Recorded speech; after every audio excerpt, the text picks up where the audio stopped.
Hello there. Welcome back to the Agostinho Zinga Show, episode number 320 with me, your host, Agostinho Zinga. This is episode number 320. How you feeling? How you doing? Great. How am I? I've had better weeks. I've had better weekends, I'm sure, as most of you can understand. You know, the world has completely been turned upside down over the last few weeks, not even including what we've been going through the last 3 months. But it seems like things have finally gotten to a head, and we're in a situation now where we're all trying to figure out exactly what the next move is, what needs to be done, can changes be made, how we can affect those changes, and what part we play in the wider context of the whole issue. um, I don't really want to muck around this episode, so I'm just gonna go straight into the issue and kind of give you my opinion on what's going on vis-a-vis the protest and the rioting and the looting that's been going on as a consequence of what happened to George Floyd, who unfortunately lost his life at the hands of the police, or Minneapolis Police Department, to be completely accurate. Really unfortunate scenes that have come after the fact. Some very valid questions and arguments have been raised off the back of the protest, which turned into rioting, turned into looting. Is it right? Is it wrong? We're going to discuss a few of those topics here. Again, this is just my point of view coming from a fairly uneducated black man who lives in London. I'm far removed from what the black experience is in the United States, so I can't even try to understand it. But I'm going to try my best to articulate it in a way that I can from what I've been viewing. And it's also coming from somebody that I would say I'm not the most politically active person in the world. I try to affect change where I can locally, right? I'm very involved in my local community, I respect, but in terms of getting involved in the wider political conversation, I do deem it to be a bit of a waste of time. But this whole debacle has really shook me to my core, really, and made me question whether or not that point of view, that stance I have, is actually the correct one. So let's go through this. Let's try and explore some options, try and rationalize what's actually going on, if it's at all possible. But before we do so, before I play this really incredible interview with Cornel West on the Anderson Cooper show, which I thought essentially encapsulated a lot of the points that I feel like I was going to make in a far more articulate way than I could ever do. So please bear with me whilst we listen to Cornel West. These images tonight around the country, people in the streets, and the horrific images we saw of George Floyd and what is happening. Well, I just want to begin by extending my condolences to the Floyd family. They exemplify spiritual nobility. It's very important. Long history, 400 years of black people having to come to terms with these kinds of vicious murders and assassinations and attacks. Now, I know I haven't seen you, Anderson, since the little brother. That's a very accurate point to make, and condolences to the Floyd family. You can only imagine what they must be going through as a family, to be not only confronted with the fact that you're no longer going to see your son, brother, partner, cousin, nephew, uncle again, but having in your head that you have to witness their murder live on the internet with everybody else. You have no time to privately grieve over their loss. Yeah, I can only imagine, man. I can only imagine. Brother Wyatt Morgan made his appearance, and in the midst of all of this ugly greed and hatred and corruption, it's very important to also celebrate birth and reverence here. But I think what we're really experiencing here, though, brother, and I say this in all honesty and deep sadness, because, you know, I've been trying to bear witness for over 53 years, telling the truth and trying to say something about the least of these. But I think we are witnessing America as a failed social experiment. And what I mean by that is that the history of black people for over 200 and some years in America has been looking at America's failure. Its capitalist economy could not generate and deliver in such a way that people could live lives of decency. The nation state, its criminal justice system, its legal system could not generate protection of rights and liberties. And now our culture, of course, is so market driven, everybody for sale, everything for sale. It can't deliver the kind of really real nourishment for soul, for meaning, for purpose. And so when you get this perfect storm of all of these multiple failures at these different levels of the American empire. And Martin King already told us about that. When I saw those pictures there in Atlanta, you could see Martin right there in Atlanta saying, I told you about militarism, I told you about poverty, I told you about materialism, I told you about racism in all of its forms, whatever forms it takes. I told you about xenophobia. And what we've seen in America is now these chickens coming home to roost. You're reaping what you sow. And in this instant, you have Brother George, where it is so clear it is a lynching at the highest level. Nobody can deny it. And I thank God that we have people in the streets. Can you imagine this kind of lynching taking place? And people are indifferent. People don't care. People are callous. You have just a few people out there with signs. I recall the moments in which during the Reagan years, there was a few of us out there. In the 60s, you had masses out there. Now you've got a younger generation of all of these different colors and genders and sexual orientations saying, we won't take it any longer. But you know what's sad about it though, brother? At the deepest level? It looks as if the system cannot reform itself. We've tried black faces in high places. Too often our black politicians, professional class, middle class, become too accommodated to the capitalist economy, too accommodated to the militarized nation state, too accommodated to the market-driven culture tied with celebrity status, power, fame, all of that superficial stuff that means so much to so many fellow citizens. And what happens? What happens is we got a neo-fascist gangster in the White House who really doesn't care for the most part. You got a neoliberal wing of the Democratic Party that is now in the driver's seat with the collapse of Brother Bernie. And they don't really know what to do because all they want is show more black faces, show more black faces.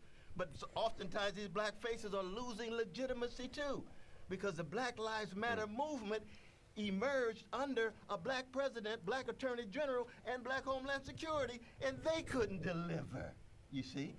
So that when you talk about the masses of black people, the precious poor and working class black people, poor and working class brown, red, yellow, whatever color, they're the ones who are left out, and they feel so thoroughly powerless, helpless, hopeless. Then you get rebellion. And we've reached a point now, it's a choice between nonviolent revolution. And by revolution, what I mean is the democratic sharing of power, resources, wealth, and respect. If we don't get that kind of sharing, you're going to get more violent explosions. Now, couldn't really put it any succinctly than that, but I'll try my best to illuminate on some points that I thought were of interest to regarding this whole complete disaster of an issue.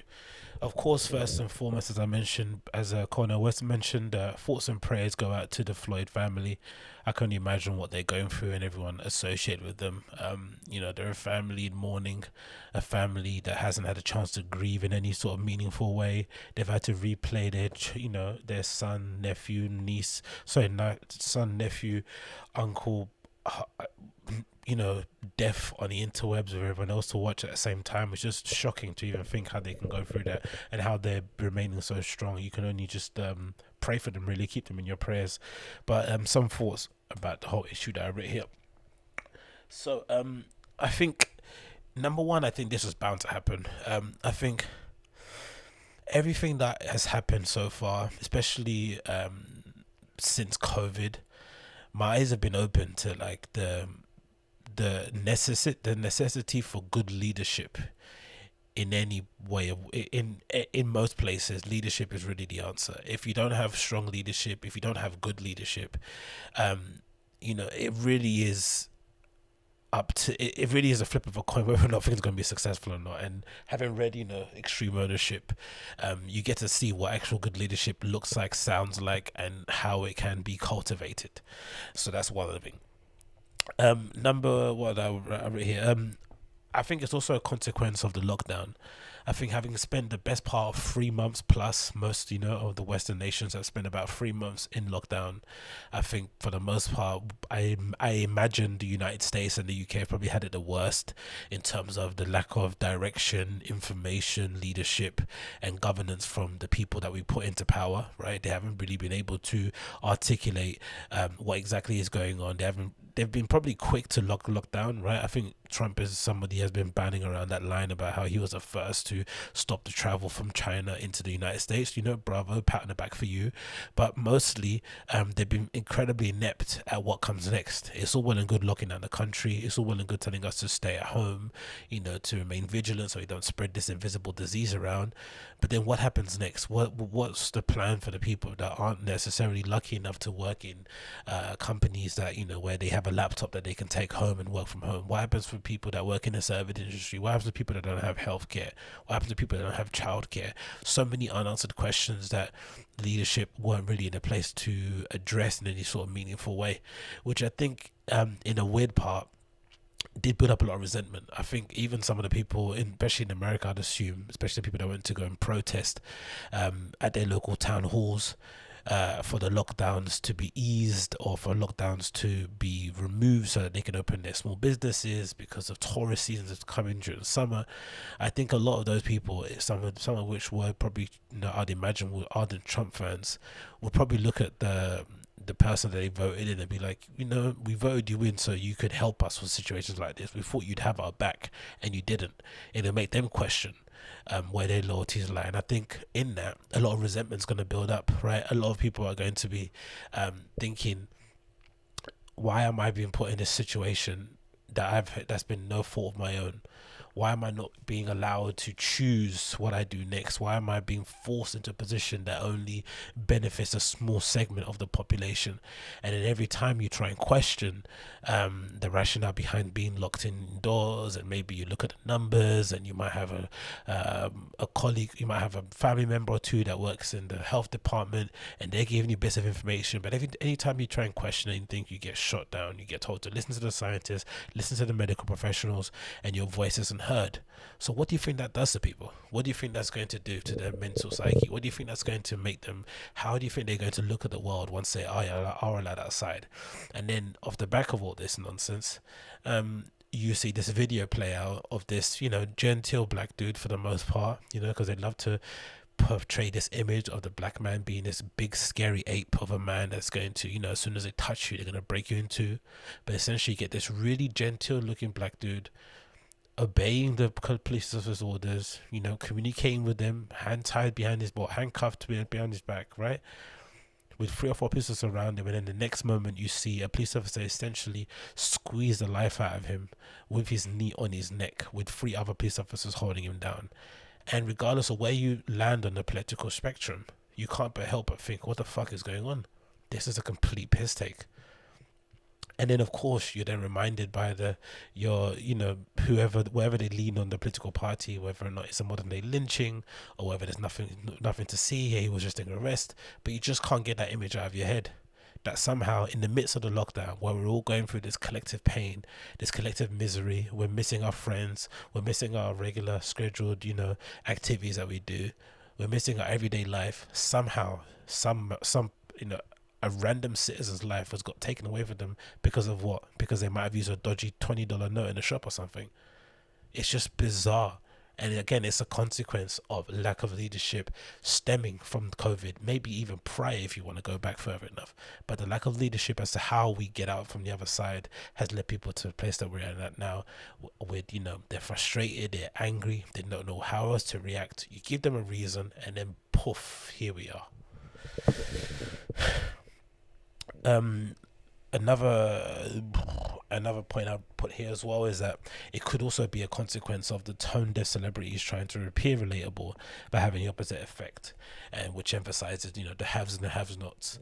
Now, it's probably a bit unfair to blame celebs for what's happened, but I think nothing happens as an isolated incident. I'm a big believer in that. I think there are all these little inconsequential events that usually add up to the big final show. And when you have people like Gal Gadot singing that stupid Imagine song, you have, celebrities in their massive apartments, spacious mansions, telling you that we're all going through this together, telling you to stay the fuck indoors, scolding you when you go outside, giving you, showing you these inspirational cooking videos, and then making fucking sourdough bread and cocktails. It, for a certain segment of the population who's already a bit suspicious, right?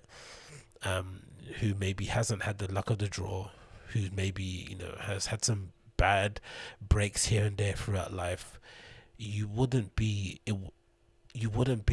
far-fetched to point at those people and say, hey, how come they are going through life in a completely different reality than I am, even though we're both in the same situation, right? This COVID has basically shown that, hasn't it? We're essentially all locked in our homes, but it's affecting people differently depending on, where you are economically, and, the things that you've done in your life that basically led you to a position where, are you able to survive off your savings? Have you been furloughed? Are you able to get some sort of benefits from the government? Or are you just, flat out luck? Again, it's a bit of a stretch, I know, but there is a part of me that thinks a lot of this anger and frustration that you see on the face of the protesters, the rioters, the looters, whatever you want to call them, people out there who are essentially keeping George Floyd's name alive, a lot of it has to come from that. It has to stem from being, in front of your phone for 24 hours in a day, right? At home, nowhere else to go, no ability to see your friends, hug your family members. That's going to do something to your mental psyche. It has to. Another bit I read here, I said the stimulus check debacle, debating who gets it or not, arguing about Trump putting his signature on it, and some people still don't have it. That has to do something, right? From what I understand, the benefit system in the US is not as easy as it is in the UK. In the UK, to get benefits, it's pretty straightforward for the most part, right? You go job centre, you apply online, universal credit, I think, right? It's not as much as it was prior when it was called job seekers allowance, but for the most part, most people get what, you get it pretty easily. But in the States, it's a very arduous process to go through. Some places still have food stamps, for fuck's sake, right? So imagine that you've been given this promise, or you've been given this little light down the end of the tunnel, that they were going to provide you with a stimulus check that would be equivalent to $1,200 a month. I think that's the max, right? So you could get, it's a range, I guess, of anything from $400 to, I guess, $1,200. But the conversation, instead of it being around, making sure you get as many checks out there as quickly as possible into the hands of Americans who can actually use them, right, to feed their families, and keep the lights on, instead it devalues into a conversation about whether or not Trump should have his signature on the check or not. It becomes a political debate, so much so that they spend more time trying to negate the bill. I think so. I remember, again, I'm not a big politics dude, but I do remember reading something along the lines of Nancy Pelosi fighting against having allowing Trump to put his name on the check. Like, who gives a shit? Let the man put his name on the check if he wants to. If that strokes his ego and if that gets him up at night or whatever, the most important thing is the person at the end of the funnel. The person that needs that check at the end of the month or the middle of the week to pay their bills, to make sure their kids have food on the table. Yet they're arguing about a bloody name on a check. That is definitely going to add to some level of frustration, right? People haven't had a way of making an income through the sweat of their brow and through the hard work of their hands since, February or something.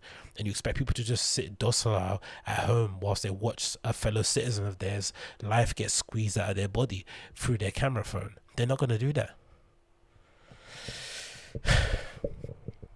And then I think fast forward, right? Or not fast forward, maybe go back a little bit. Yeah, fast forward a little bit in terms of something that could have added to the situation, the Ahmaud Arbery incident, right? Regardless of what the details are, because I think, again, some of these things, I'm not too sure if it's a distraction or it's because, everything is heavily politicized. The lack of empathy that I see in the world is really frightening, isn't it? Because you see a video of a dude jogging, running, whatever he's doing in one frame. Then the next frame you see him being followed by two men in a car. One gets out or another one gets out. They accost him. There's an exchange, a verbal exchange, maybe some hand movements. And then the next minute he's being shot point blank. And he dies. And instead of it being an issue of you just can't go around, being vigilantes and enacting street justice on people because you think they look a bit sketchy. It turns into that kind of conversation. Who wears Timberlands when they go jogging, looking at his prior arrest. Was he a good guy or not a good guy? The people that shot him were ex-cops. Was that mean the media exonerates them? That conversation was so insane. It beggars belief. And that you can't help but think this also added to the issue that we're having at the moment now.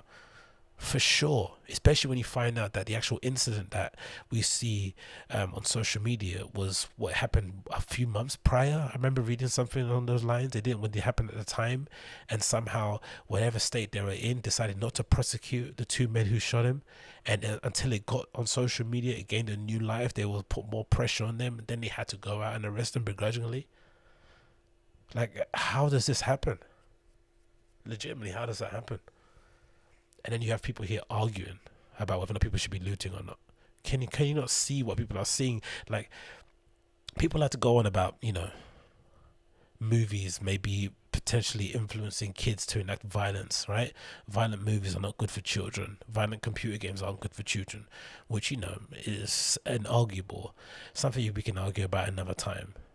But you can't help but thinking these kids seeing, first degree murder on their smartphones, a few, every other month here and there, that's got to do something to your brain. And then when you get the indication that they were not going to prosecute or that they're looking for a loophole, you're just going to go nuts, especially when you haven't got your stimulus check, especially when you've been locked indoors for the best part of 3 months, especially when you've seen your family members, businesses have to close, people have to move in with their parents, people selling their prized possession in order to make sure they have electricity in their home. This is definitely going to do something to you. And I said here, it wasn't dealt with swiftly in the public yet, and that's the thing I think about the George Floyd situation. I think if you're Trump, right, and you're looking at the political landscape, and maybe if you're Trump, maybe to be completely fair to him, he might probably look at what's happening with the election, and he might look at his opponent Joe Biden and see that he might come to the conclusion that he's seen now, as some people are estimating that he might have lost his marbles, he's not all there. You probably are quite confident that you probably have a good chance of winning, right? Cool. But let's say you're not confident and you might think it's a toss of a coin. You never know. People might think, they might just want anything but Trump in the White House.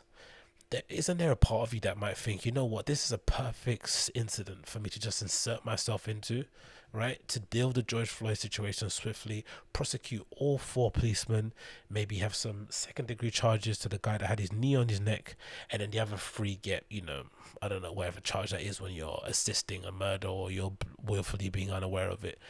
But if you would have dealt with it swiftly and just put a nice bow on the end of it, and in world record time, what do you think that would have done to his sentiment, to his what's that word called in politics? They call it appeal to the black community, or the blacks as he likes to call them. That could have been such a good way to get around this issue, couldn't it? To really sort it. But instead, we see him not saying things, or saying things vaguely, allowing the protest to rumble on, changing the narrative into Antifa thing now. It's just a complete debate. It's just like craziness beyond belief. You just can't even figure out how to put it into words how crazily bad it's been dealt with on all aspects. It's just insane. And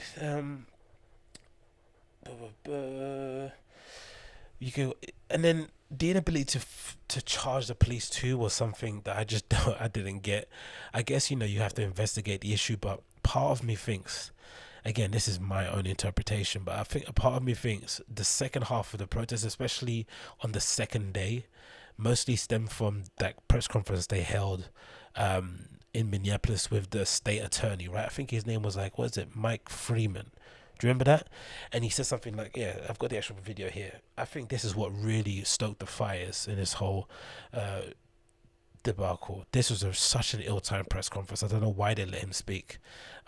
But essentially made a comment like, we haven't seen all the evidence yet. We can't just charge somebody off the back of a social media post or something like that. Let's see if I can get it up on here. Yep, there it is.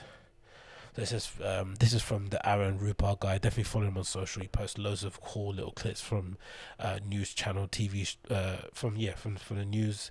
He mostly posts all the clips from the press conferences they have. Some of it's slightly edited with a left-leaning tilt, but if you want to find out what's going on, definitely check him out. But this is a quote from him. It says, "Here's Hennepin County Attorney Mike Freeman claiming today's that there's other evidence beyond the video of George Floyd being killed by a Minneapolis cop that doesn't support criminal charges against the cop. He doesn't mention what this evidence is. So this is what I think set it off in a really negative way on the second day, because imagine this happened, like imagine the first riots happened on a Friday. This was the Saturday the next day at 3 or 5 p.m. right? And he decides to do this. Whoever decided this was poor leadership in all way, shape, or form. It's a violation of my ethics to talk and evaluate evidence before we announce our charging decision, and I will not do that. I will say this, that video is graphic and horrific and terrible, and no person should do that. But my job in the end is to prove that he violated a criminal statute, and there is other evidence that does not support a criminal charge. We need to wade through all of that evidence and to come through with a meaningful determination, and we are doing that to the best of our ability. See how the economy of words can just fuck up a complete statement. If you would have said that last bit before he said the first bit, that would have been okay. If you would have said, look, we understand the anger and frustration out there in the community, that video was abhorrent, this is not something that we would we would wish on our worst enemy, whatever, blah blah blah. We're going to exhaustively examine all the evidence that's available, and we're going to make a swift decision on the issue. But please be assured, we are piling all our resources into it. We're going to make a decision shortly. But instead, he says what he said there. Like, what an insane comment to make when people are, bubbling over with frustration. They're angry, they're furious, right? They're on the streets rioting, they're pillaging stores, smashing up property, burning cars, and you decide it's a good time to let people know that, hey, there's other evidence available. We know there's other evidence available. Why don't you just lie and say that you're gonna make a statement? He could have lied and still thought the same thing, and it would have been okay. But I think that definitely stoked the fire. That definitely didn't help things, I think, in the situation. And again, and I guess with the looting, I don't know. I would say I kind of lean towards the anarchy side of things. Like, having read, I'm really into reading books about the drug trade, organized crime, some conspiracy stuff. And when you really sort of look into it and you analyze it, you think, and just world history, world events, you think to yourself, has any meaningful change really come off the back of peaceful protesting, right? The Namaste sort of style protesting. Has that really affected any kind of lasting change? I don't think so. I'd argue against it. When you go and overthrow a government, when you go and enact your will on a nation, when you go and try and spread the gospel, you don't do it with cookies and jam. You go and do it with swords, right? You burn villages down. You make them bend the knee by force. That's how you do it. So if that's where our entire human history was birthed from, I don't necessarily see how suddenly in 2020 we're going to be able to enact any kind of systemic change by protesting in peace and putting daffodils behind our ear. That doesn't work. It really doesn't. Unfortunately, we've given them enough chances to kind of police themselves, as Cornel West has kind of pointed out, to really reform the police force, but they seem unable to do so, or unwilling to do so. I'm not sure what side it is. From what we've seen, even with the looting and the rioting, right? Let's say the looting and the rioting is bad. Let's say what those kids are doing, isn't reflective of the wider conversation. Cool. But the force they've been met with by the police has been really shocking, especially when you think of the context of the situation. The whole reason why people are rioting, protesting, and looting is because a member of the police decided that it was their constitutional right to take the life out of a member of society because they essentially walked into a newsagent somewhere with a dodgy $20 bill. That's the kind of reaction they thought was positive. They thought that was an appropriate action to take on a citizen. That's why we're where we are now. So for the police to see that video, right, and to still try and beat people up on the streets is just insane. I just don't understand how they think that's a good idea. And there's a video here, actually, and a video of somebody put together of all the basically abuse that police have been dishing out during the protest. A little montage I'll load here on the screen for you guys to see.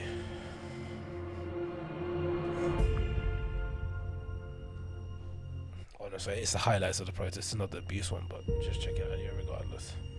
People kneeling with their fists held in the air.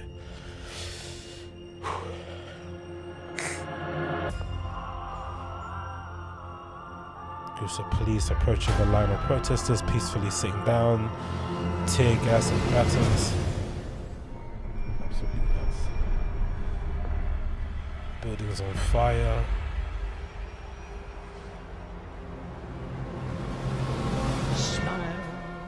Some hugs going around. Heart is aching, smile, even though it's breaking.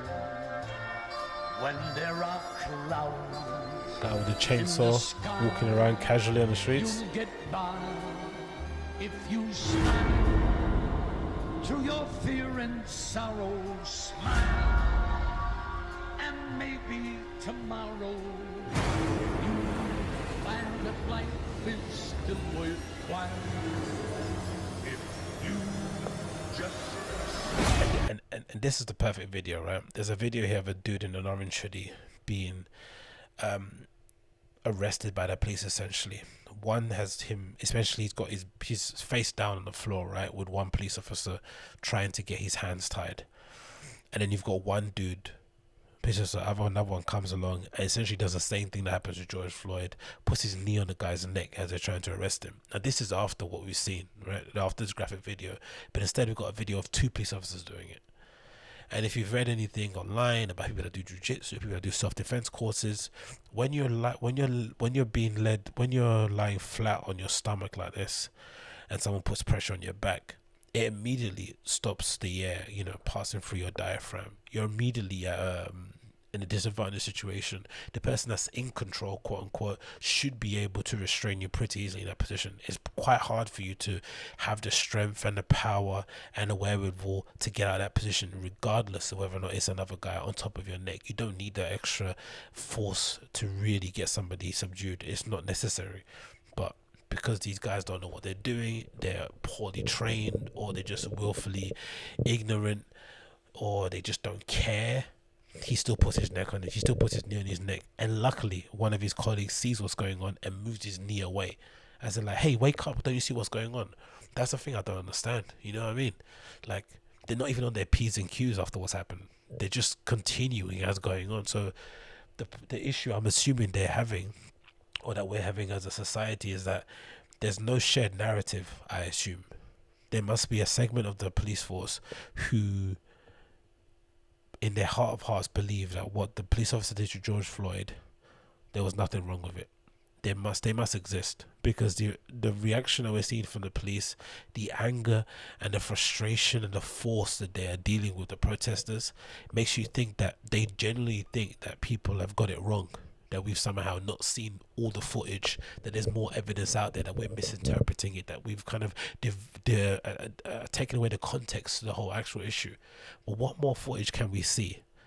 What's really going to change our mind? The only thing that would change my mind from looking at it from the outside in is if I saw an image or a video of, I don't know, George Floyd attempted to stab a police officer in the neck or something prior to him getting, his hands cuffed. But I'm pretty sure that didn't happen. I'm pretty sure they took this guy out from the shop where he was kind of reported upon by the police officer. And again, spare a thought to whoever snitched on him. Spare a thought to whoever reported the issue to the police that led to him dying. Spare a thought to that person. They were probably protecting their business. They thought maybe he might have a forged note. I don't know what this story was, but whoever called the police on him, spare a thought for them. Imagine how much of a guilty conscience they have at the moment. Why? If you just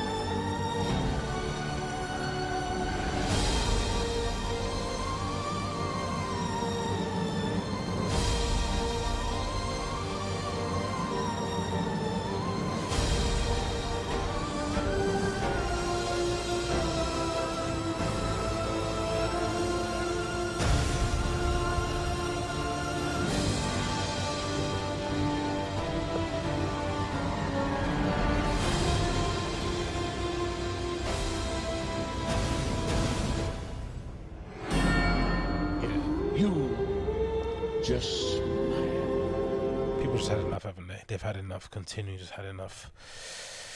And then fast forward that we have what do we have here? But what takes why was so coming off the back of that, we have the debacle that involves the fashion industry. It's weird, isn't it?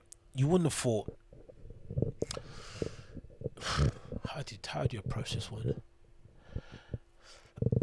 I guess there's a segment of the creative class, right, of the creative scene, fashion design, streetwear, photography, modeling. There's a segment of that group that are quite politically active, right? We know the ones that are on social, always talking about whatever's going on in the news, urging people to vote. There's a small segment of people that kind of do that, but for the most part, people tend to stay away from the hot button topics, through fear of alienating the customer base, or just through fear of just saying the wrong thing, which I completely understand.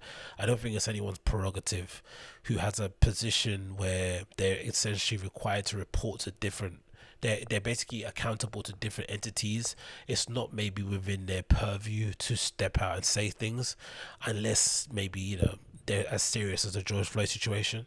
But for the most part, I don't expect hot takes, informed opinions, whatever it may be, from these people who are followed within that creative design, fashiony, cultural scene. That's not where I got. That's not what draws me to them. What draws me to them is the products they produce, maybe the interviews they do, and whatever else they're able to kind of give back to the culture or contribute to the culture. That's what I'm basically going to them for.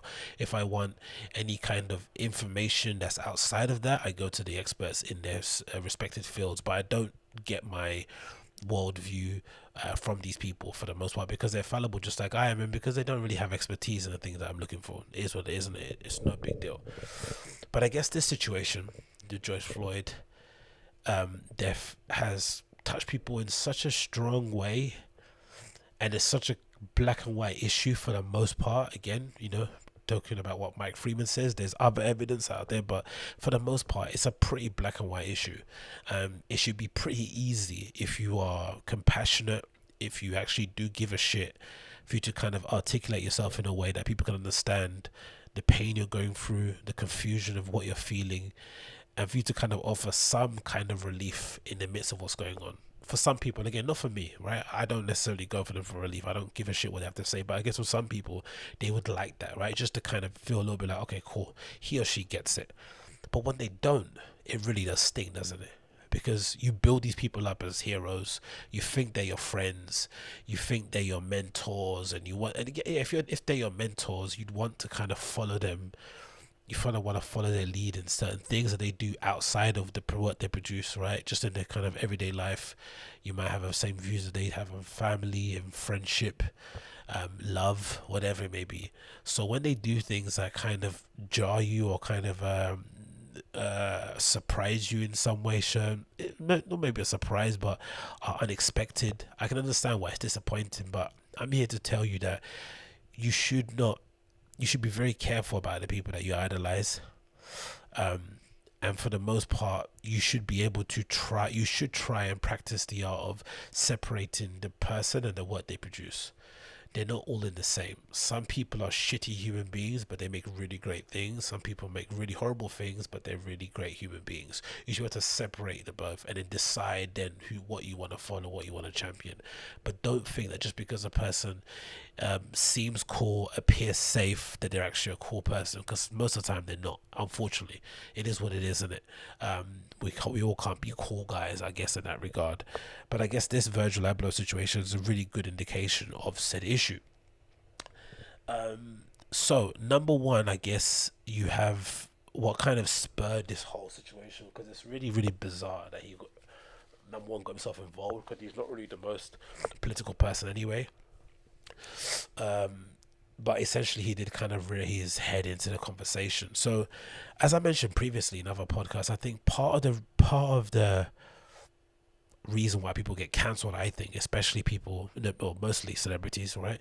The reason why people get cancelled usually is because people don't like you anyway, right? So people don't like you, so they look for any kind of reason to cancel you and get you off your platform, take you off your perch, cancel you, whatever it may be called, right? They just don't want to hear from you ever again. So they look for any reason you give them, they're gonna take it and run.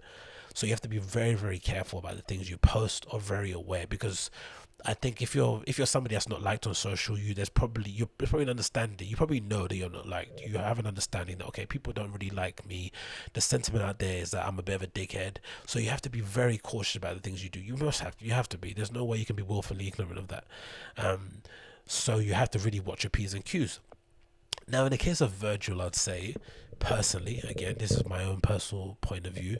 I've worked with the guy previously in a previous life, right? I was working for a company, and we did some few projects with him, and I had some really dodgy interactions with him, right? Interactions that would lead me to not like him as a person, but I like the work he does, right?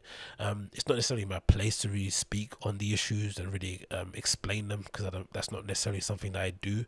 I'm not that kind of person. I'd rather keep that stuff private. But as a human being, I've never really rated him anyway, right? So I'm not surprised by what's happened. But I guess for the people that, you know, have not really seen this side of Virgil, it's all kind of a bit of a shock to the system. But it's a very well known fact in the industry, in the scene, that he's not a well-liked person. People just don't like him for whatever reason. I don't know what their reasons are. I have mine, people have their own. But I guess to cut him some bail, he's been very good in the idea. He's been very good with how he's kind of navigated the industry, because there's maybe there's an acceptance and understanding that he's kind of been, you know, lucky in this fact that he's able to align himself or stand next to one of the most influential cultural figures, you know, in the last whatever many years, in Kanye West.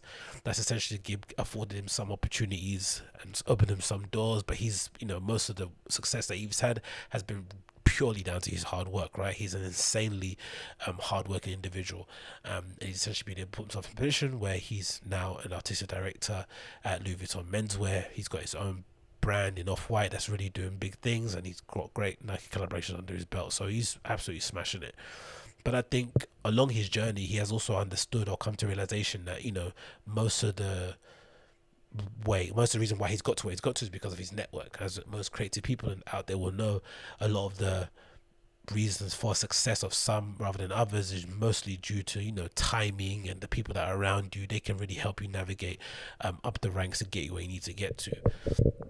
But he's been very smart in that he's surrounded himself with really cool, influential people who have kind of insulated him, I'd say, from some level of criticism, but also helped him to kind of establish himself in the scene, which has been great. I think that's something that you definitely can't say is a negative.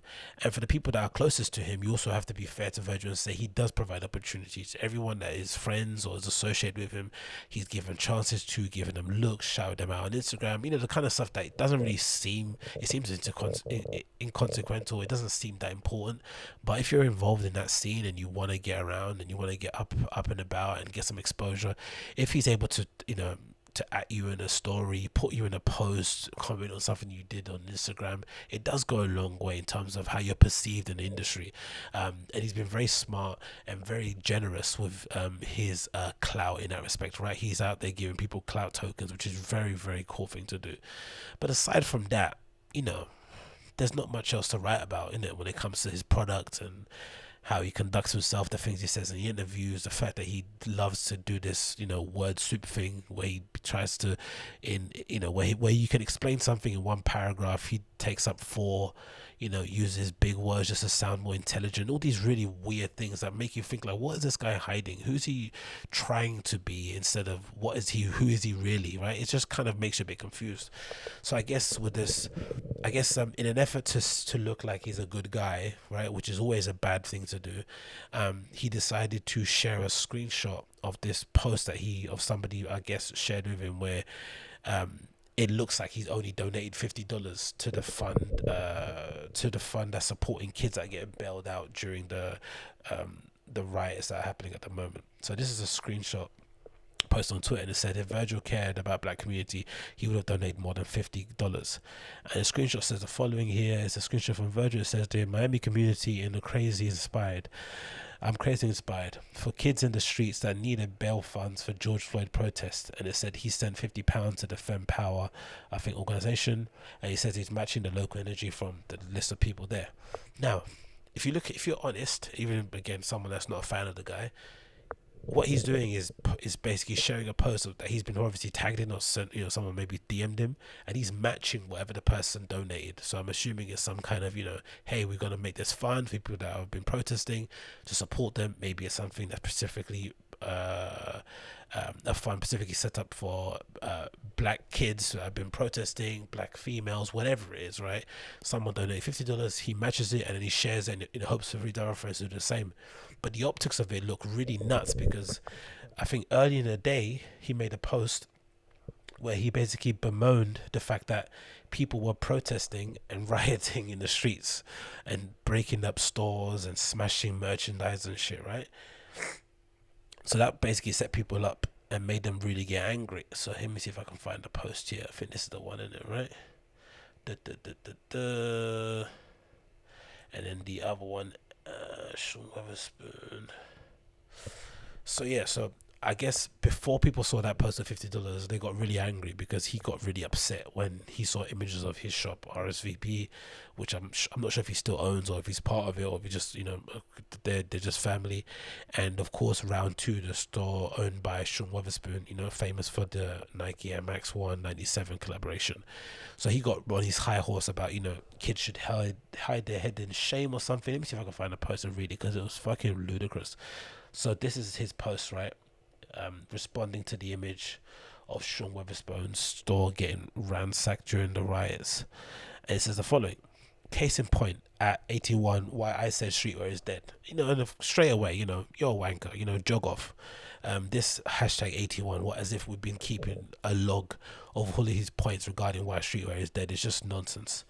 And then he said, streetwear, without the quotation marks, is a community. It's a group of friends that have common bond. We hang out on the street corners, fight with each other, and fight for each other. Okay, I don't know what he's talking about there. Streetwear with the quotation marks is a detachment to the above. When have you ever heard Virgil delineate between quotation mark streetwear and non-quotation mark streetwear? When have you ever heard him say that? When he originally said that streetwear is dead comment, he said it because he essentially finally felt like he was accepted in the fashion circles. From what I interpret it, again, he got accepted into the fashion crew, with a capital F, as he annoyingly always refers to, and he wanted to be, and I think this is off the back of that Truman Show collection that he did, where he kind of, inserted a lot of tailoring, loads of really badly fitting clothes that weren't really cut properly. So in order to kind of push away from where he's come from and what kind of given him the level of popularity that he's kind of, able to build on, he wanted to kind of move away from that. He, decided to pull out the statement streetwear is dead in order to kind of really align himself with the resurgence of tailoring that the fashion elites were trying to push towards us. Because effectively, in my opinion, again, I think that whole tailoring is back movement was a sort of dog whistle to get all the blacks, all the people of color out of fashion, because we were taking over. We were all over the street style blogs, we were all over the front row of the shows, those cool girls were getting all the good jobs and shit and being featured in all the cool magazines. They wanted to bring back some sort of level of, I don't know, normality and order to the fashion scene, right? They didn't want all these crazy, weird looking people to be taking over their hallowed industry. So they decided to push this narrative that tailoring is back, right? As in, no more hoodies, no more trainers, get the blacks out of our room. Cool. So he wants to be part of that and says, you know what, streetwear is dead, I'm with tailoring now. But he never explained it this way. He never did. This is all revisionism, for sure. Because I definitely paid attention to the stuff that he says, unfortunately. And it continues here. Streetwear with the quotation marks is yelling and shop staff staring. Fights at line starting for what is yelling and shop staff. I don't even know how does that even make sense. I can't write to say shit. Streetwear is yelling and shop staff starting fights in lineups, defaming us because we didn't get enough pairs of shoes because everyone can't get a pair. No, you and your crony amount of friends are the ones that basically perpetuate this, right? They get this. It's really funny, right? they love eschewing this idea that they're for the kids. But all I see from these groups of people is them essentially honey dicking kids, right, into wanting a lifestyle that most of them are probably not going to be able to attain, teasing them with sneakers they're probably not going to be able to get, and making them have mad amount of FOMO because they weren't able to attend some zine launch somewhere in some ramshackle art gallery in the middle of LA. That's all they do, right? So they make these kids prioritize and fetishize material items. Then when these same kids decide to take advantage of chaos and ransack your shop for those said items that you have put on a pedestal, you now are telling me that I am what you call it, that I'm in the wrong. That somehow, because I'm ascribing to the street with the quotation marks. You're the one that popularized the quotation marks, Mr. Friend. What are you talking about? And again, it continues. Street without quotation marks is a group of friends that I'm surely was like, this guy's writing is mad. Streetwear is a group of friends that I'm surely was like, come on guys, this is Sean's store. We can't treat him like that. We know Sean. Like, what the fuck is he talking about? Like, for real, what is he talking about? Does he somehow think that the kids that were ransacking Sean Weatherspoon's store came from out of state? Does he think that? Does he not think that anyone that was ransacking his store didn't know who he was? Does he not think they just took advantage of the situation and ransacked it? And he's talking about Sean Weatherspoon as if they're like boys and best friends. Are you best friends because you say hi to him when you go to Bread and Bar or to some showroom somewhere? You're not friends. Streetwear again is a culture. Streetwear with the quotation marks is a commodity. Streetwear with the quotation marks is the need. As I need this t-shirt or pairs of shoes by any means necessary. But you created that by any means necessary motif. What are you, like, this guy is insane. So anyway, that was a statement that he made that made people get a bit angry. So I guess the reply from Sean Weatherspoon is what really set people off, because Sean Weatherspoon himself wasn't even that pissed off about his store getting ran. Of course, I'm sure privately behind closed doors he must be really livid about what's going on. But in terms of the context of the situation and the severity of the issue at hand, losing a pair of shoes or losing a few pairs of shoes and loads of countless amounts of garments that are probably priceless isn't necessarily, you can't compare that to a human life. And if this is a moment where systemic change is going to be enacted, wouldn't you want to be on I won't say right side of history, but what would you much rather? Have, all your stock in place, or be able to change things for the better so that we don't ever have another George Floyd situation happen again? I know what option I'll choose. So he decides to reply, and he made a pretty salient point, actually, considering how a lot of people on the interwebs don't seem to like Sean Weatherspoon either, which, goes to maybe a deeper issue about who people they actually like. Well, I can't find it. Someone must have deleted his take. But anyway, Bobby Hundreds also commented on the issue, and he kind of alluded to what Virgil said. I think for the most part, we can't really read too much into it, but he had an immensely refreshing take on the situation. Again, Bobby Hundreds is intrinsically tied to the LA streetwear scene more than anybody really. He's probably done more for that LA scene than Virgil has ever done in his lifetime. So he's basically well placed to really comment on it in a really cool way, and he did. Got an image here of this. I'm assuming the corner where the 100 store is with their billboard "We miss you," and then the next slide he says the following Instagram caption. He says, "I grew up here. We found our community here. We established our brand here. So this is emotionally very difficult to watch and process. But I'm not angry about the devastation. When commenters ask how I can condone rioting and looting, I categorically do not. Yet I'm not surprised. When people ask why I'm not upset that my business is impacted or my neighborhood pillaged, I tell them that my disgust over injustices in this country eclipses any other temporary feeling. Don't ever stop protesting. I never said rioting or looting. Dissent is a bona fide American act. Use your voice. People die for that right. Stand up for yourself and others. Even if you bring the fire to my doorstep, I will stand in it with you." How powerful is that? Even if you bring the fire to my doorstep, I will stand with you. Instead of, the Virgil crew and what they're saying, bring it to my doorstep, especially if you're Don C. See what Don C posted? Bring it to my doorstep, I'll shoot you my shotgun. Or Virgil, don't bring it to my store, go to the corporations. You can't choose where you point the fire, my friend. And so it continues, it says, and this, is anyone truly surprised that 2020 looters would not set fires or rob banks, instead opting to steal beer bricks and sneakers? We feed these kids this bullshit all day. Hypebeast.com. Convince them that they need these things. They need that they need things they don't. That they are not enough without a brand on their back. Hypebeast.com. We taught them to value hoodies above their relationships, their financial education, their careers. Hypebeast.com. So where will they run first in the night? It's not to the bookstores. Disclaimer, it says. First, I don't speak for all shop owners. This is my personal opinion and perspective. Second, I'm aware that my shop is not an entire livelihood. Third, I turn off comments, not because I'm unwilling to debate, but because I'm tired of cowards who log into alias accounts to jab. You guys are fucking annoying. But what a brilliant point from Bobby Hundreds. And again, just really cuts at the core of what Virgil's basically eschewing there.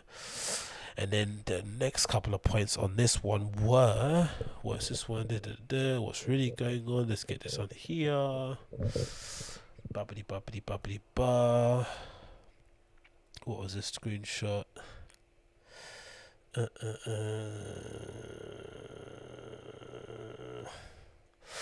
But yeah, I don't know, man. I think we'll just basically end that one there in terms of the conversation regarding the streetwear stuff. I'm not surprised, man. These guys aren't necessarily for the culture. They're for your pockets. They want your money. Your money gets them prestige. That prestige gets them new jobs. Those new jobs, wax their ego. It goes on and on and on and on and on. I hope that this whole debacle will basically open your eyes, or open most kids' eyes to the people that they're kind of idolizing. Be careful who you choose as your idols, and to really kind of remember this. Don't forget this once everything is over. Choose the brands that you buy into wisely. If you're unable to separate the brand and the person, make sure you're following the right person who's doing the right things, or maybe aligns up to your worldview. If you ascribe to the worldview that Virgil and his friends at Don't See are talking about, then do that too. But the Don't See screenshots were even more nuts. I've not got time to send them on the screen now, but he essentially posted a couple of screenshots off the back of, I guess, his shop RSVP getting looted. One of them said, the one principle I admire is the unity of the young people. The way all those young black, white, Latino, Asian kids were united, looting and rioting my store. You fucking condescending cunt. It continues here. I'm not sure what the cause is, but they were clearly revolting the system. And he puts that kind of, I don't know what's going on face, right? And he says, tonight I have shotguns in hand. So he's threatening his own kids. He's threatening people that are essentially fans of his store, because they know where to go and to loot with which would essentially definite. He's basically threatening them and saying, if you come to my store, I'm going to shoot you. And then he's being condescending by kind of saying, oh, are they really rioting because of police brutality, or they're just doing it to line their own pockets? Maybe, or because maybe you fetishize the need to have bear brick toys in your apartment and your house with with kids around and shit. Maybe that's why they're ransacking your store and lifting up cause statues and shit. Maybe that's why they're doing it. You have an entire Instagram feed full of your material possessions, glorifying it, putting them on a level playing, putting them on a pedestal, and then you're surprised when these kids decide to take those things first when the rioting starts, or the looting starts, sorry. Anyway, another slide that he put up on his Instagram story, he says, thoughts with a little thinking emoji. Maybe those young people who scientifically may not even have fully developed brain yet. So my brain is not fully developed, so that's why I'm not understanding what you're talking about. Is what you're saying? All right, cool. He continues that have not acquired wisdom and discernment, think that they're doing the right thing by risking their lives stealing from me. If they're sincere, and this is the case, I forgive, and it brings me joy if they are really truly happy now. With a smile. He's such a prick, isn't he? Honestly, if you wear a Don't See hat now straight after this issue, you're a cuck, mate. This guy is an absolute wanker. Continues, says more thoughts. I post material things that influence these undeveloped brains to covet, and that is wrong. And he's saying you've got an undeveloped brain because you're robbing from your store. He says you've got an undeveloped brain if you go to his feed because you like the Rolexy pedals, and the fact that his wife has some matching shoes as him, or the fact that he has a Birkin bag, whatever else he posts on his fucking Instagram feed. He says, I continued, I need to post content that promotes love, empathy, wisdom, understanding, and honor. And respect. Next slide. No, that's it, right? What an absolute cock, man. That's Chicago Don't See on Instagram. Check him out if you want to. Probably delete these slides. I don't know, man. Choose your heroes wisely. I don't know. Nothing more to say really on this issue. I guess the end of it, I'll put a little post here as to how you can help if you actually want to enact change and you don't want to listen to these numbnuts on the interwebs.